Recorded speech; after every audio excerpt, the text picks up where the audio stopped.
Hello बच्चों, let's see this question. This question says if a block moving up an inclined plane at a 30 degree with the velocity of 5 meter per second stops after 0.5 second, then coefficient of friction will be nearly. तो देखिए आपके पास यहाँ पर condition की बात करें कि क्या कह रहा है कि इंक्लाइंड प्लेन है आपके पास इस तरीके से और एंगल दे रखा है आपको 30 डिग्री और कह रखा है एक ब्लॉक है जो ऊपर की ओर मूव कर रहा है आपके पास किस वेलोसिटी से 5 मीटर पर सेकेंड से। तो आगे जाके क्या बोला कि 5 सेकंड बाद ये रुक जाता है, यानी कि 0.5 सेकंड बाद क्या हो गया, रुक गया। तो यहाँ पर मान लीजिए इसकी वेलोसिटी v है और यहाँ पर इसकी वेलोसिटी क्या हो जाएगी, 0 हो जाएगी। तो अपने को बताना कोफिशिएंट ऑफ फ्रिक्शन कितना है, यानी कि जो टाइम कितना दे रखा है 0.5 सेकंड। तो 0.5 सेकंड बाद ये आपका कितना हो गया, रुक गया। तो यहाँ पर इस वाले न्यूमेरिकल के लिए की कॉन्सेप्ट की बात करें तो आपके पास क्या है की कॉन्सेप्ट, ये होगा आपके पास न्यूटन सेकंड लो, क्योंकि जो रिटार्डेशन फोर्स जनरेट हो रही है आपके यहाँ पर वो किसकी वजह से, फ्रिक्शन की वजह से, और एक mg sin थीटा लगेगा इस ब्लॉक का, तो उसकी वजह से यहाँ पर कोई रिटार्डेशन फोर्स आएगी जो 5 सेकंड में उसको रोक देती है। तो ये यानी कि की कॉन्सेप्ट हो गया न्यूटन्स सेकंड लॉ।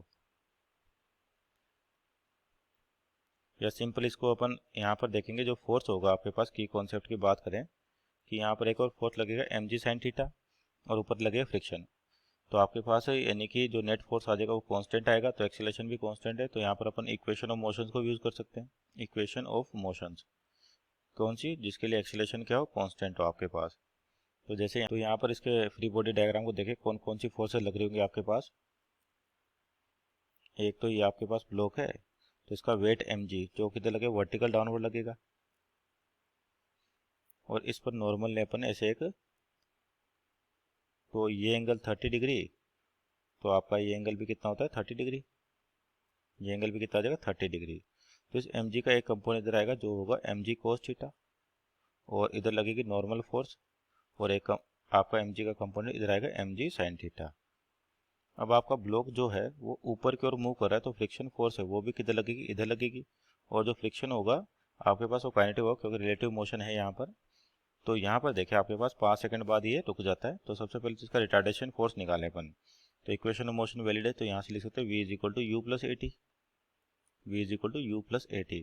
तो v है फाइनल वेलोसिटी, 0 है आपके पास, इनिशियल वेलोसिटी आपको दे रखी है 5 प्लस ए इंटू टी कितना 0.5 सेकेंड।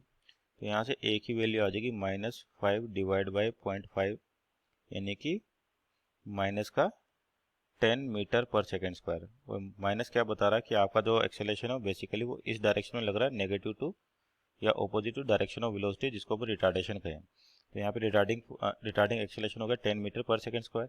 और रिटार्डिंग एक्सेलरेशन कैसे निकाल सकते हो, यहाँ पे रिटार्डेशन फोर्स निकाले अपन, तो कहाँ से, न्यूटन सेकंड लॉ से। तो यहाँ पर जो फोर्स लग रही है एक तो mg sin थीटा लग रहा है और एक फ्रिक्शन लग रहा है, और फ्रिक्शन की वैल्यू क्या होती है म्यू टाइम्स n।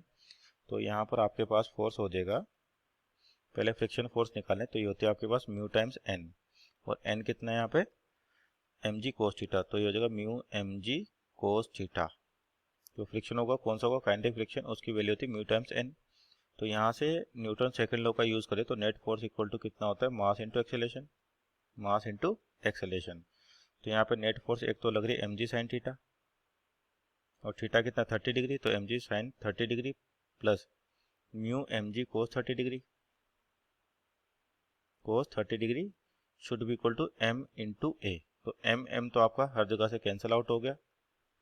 तो यहाँ पर a की वैल्यू जो आ जाएगी आपके पास g sin 30 मीन्स sin 30 की वैल्यू क्या होती है आपके g बाई 1/2, तो g/2 प्लस cos 30 की वैल्यू कितनी होगी √3/2, तो म्यू टाइम्स √3 g/2। तो यहाँ से a निकाले अपन, तो a की वैल्यू कितनी आ जाएगी आपके पास g sin